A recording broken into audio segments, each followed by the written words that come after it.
John chapter 19. Then Pilate ordered that Jesus be taken away and whipped. The soldiers made a crown from thorny branches and put it on his head. Then they put a purple robe around him. They kept coming up to him and saying, "Hail to the King of the Jews!" And they hit him in the face. Again Pilate came out and said to the Jewish leaders, "Look, I am bringing Jesus out to you. I want you to know that I find nothing I can charge him with." Then Jesus came out wearing the crown of thorns and the purple robe. Pilate said to the Jews, "Here is the man."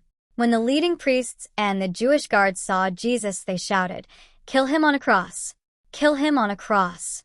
But Pilate answered, "You take him and nail him to a cross yourselves.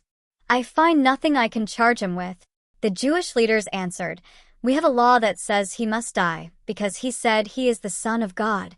When Pilate heard this, he was more afraid. So he went back inside the palace and asked Jesus, "Where are you from?" But Jesus did not answer him. Pilate said, "You refuse to speak to me? Remember, I have the power to make you free or to kill you on a cross." Jesus answered, "The only power you have over me is the power given to you by God. So the one who handed me over to you is guilty of a greater sin." After this, Pilate tried to let Jesus go free. But the Jewish leaders shouted, "Anyone who makes himself a king is against Caesar. So if you let this man go free, that means you are not Caesar's friend." When Pilate heard this, he brought Jesus out to the place called the Stone Pavement. In Aramaic, the name is Gabbatha. Pilate sat down on the judge's seat there. It was now almost noon on preparation day of Passover week.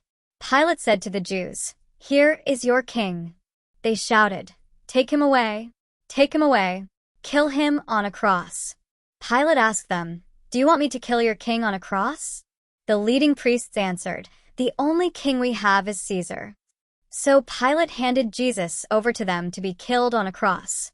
Jesus is nailed to a cross. The soldiers took Jesus. He carried his own cross to a place called the Place of the Skull. In Aramaic, the name of this place is Golgotha. There they nailed Jesus to the cross.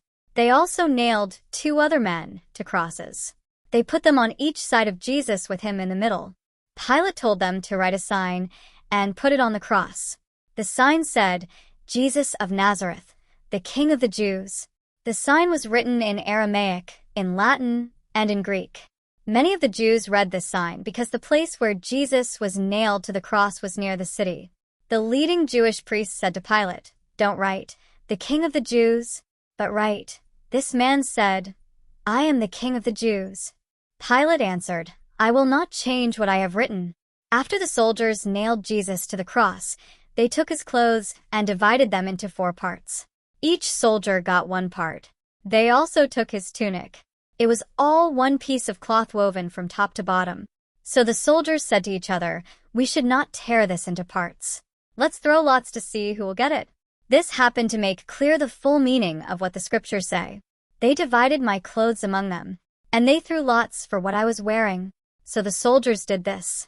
Jesus' mother stood near his cross. Her sister was also standing there with Mary the wife of Clopas and Mary Magdalene. Jesus saw his mother. He also saw the follower he loved very much standing there. He said to his mother, "Dear woman, here is your son." Then he said to the follower, "Here is your mother." So after that, this follower took Jesus' mother to live in his home. Jesus dies. Later, Jesus knew that everything had been done. To make the scriptures come true, he said, "I am thirsty." There was a jar full of sour wine there, so the soldiers soaked a sponge in it. They put the sponge on a branch of a hyssop plant and lifted it to Jesus' mouth. When he tasted the wine, he said, "It is finished." Then he bowed his head and died. This day was preparation day. The next day was a special Sabbath day. The Jewish leaders did not want the bodies to stay on the cross on the Sabbath day. So they asked Pilate to order that the legs of the men be broken. And they asked that the bodies be taken down from the crosses. So the soldiers came and broke the legs of the 2 men on the crosses beside Jesus. But when the soldiers came close to Jesus, they saw that he was already dead. So they did not break his legs. But one of the soldiers stuck his spear into Jesus' side. Immediately blood and water came out. The one who saw this happen has told about it. He told about it so that you also can believe. The things he says are true. He knows that he tells the truth. These things happen to give full meaning to the scriptures that said, "None of his bones will be broken, and people will look at the one they stabbed." Jesus is buried.